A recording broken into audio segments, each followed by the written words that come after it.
تو اب ایسے ایک کٹھن موڑ پر آ کر پھنس چکا ہے جہاں اب اسے یہ احساس ہونے لگے گا کہ کہیں میں نے فبیہہ سے نکاح کر کے کوئی زندگی کی سب سے بڑی غلطی تو نہیں کر دی، کیونکہ نہ ہی فبیہہ کو اس کے گھر والے ایکسیپٹ کر رہے ہیں نہ ہی سنایا، اور دوسری طرف سنایا بھی جیلسی کی اس حد تک چلی جائے گی جسے وہ اپنا حق سمجھے گی، اپنے حق کے لیے لڑنے چلی جائے گی، کہنے لگے گی حمزہ سے ساری حقیقت فبیہہ کی کھول کر رکھ دے گی اس کے سامنے، کہنے لگے گی کہ تمہیں نہیں پتا تمہاری معشوقہ تمہاری محبوبہ نے میرے شوہر پر قبضہ ڈال کر اس سے نکاح کر دیا ہے۔ یہ بات سنتے ہی حمزہ تو ایک جائے گا، لیکن جب اسے یقین نہیں آ رہا ہوگا تو سنایا کہنے لگے گی کہ اچھا ریئیکٹ تو تم اس طرح سے کر رہے ہو جیسے تمہیں کسی بات کا کچھ پتہ ہی نہیں ہے۔ ناظرین، در حقیقت سنایا اس لیے حمزہ کو یہ ساری حقیقت سے آگاہ کر رہی ہے کہ کسی طرح حمزہ محبت کے جذبات میں آ کر اپنے عشق کی لڑائی میں لڑ کر قدم اٹھا لے، جس کی وجہ سے ارحم اور فبیہہ کے درمیان دراڑ پڑ جائے اور ارحم فبیہہ کو چھوڑنے پر مجبور ہو جائے۔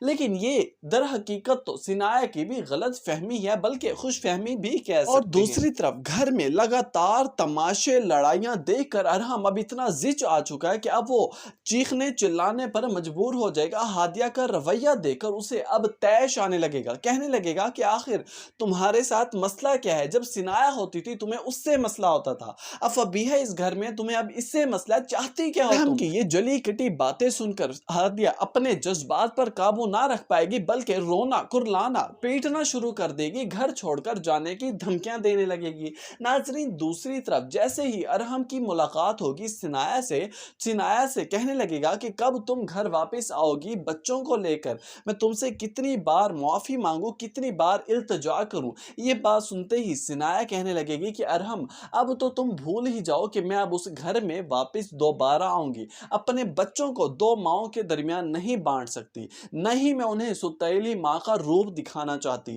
تم جو ہو سکے کر لو، لیکن میں اب اپنے حق کے لیے آواز اٹھاؤں گی، اپنے بچوں کی خاطر اپنے لیے میں خلا کا نوٹس بھیجوں گی۔ بلکہ اس بات کو سیریس دیتے ہوئے سنایا گھر جا کر اپنی والدہ اپنے بھائی کے سامنے بھی کہہ ڈالے گی کہ مجھے اب ارحم کے ساتھ مزید کسی قسم کا کوئی رشتہ نہیں رکھنا، جتنا جلدی ہو سکے میرا کیس لڑے، میں خلا کا نوٹس بھیجنا چاہتی ہوں اور اس سے خلا لینی چاہتی ہوں، ہمیشہ کے لیے اپنے بچوں کا مستقبل بنانا چاہتی ہوں۔ اب سمجھ تو اس لڑکی کی بھی نہیں آتی کہ آخر کس طرح سے انہیں ان کے باپ سے جدا کر کے ان کا مستقبل بنانے چلی ہے۔ ویورز، اگر آپ کو اس ڈرامے کی کہانی میں کوئی بھی ٹویسٹ نظر آ رہا ہے، کچھ بھی سمجھ آ رہا ہے، تو اپنی قیمتی رائے سے آگاہ ضرور کیجیے گا۔ نیچے کامنٹ سیکشن میں ویڈیو کو بھی لائک کرنا مت بھولیے، اور ہاں، اگر چینل پر نئے ہیں تو چینل کو سبسکرائب کرنا مت بھولیے۔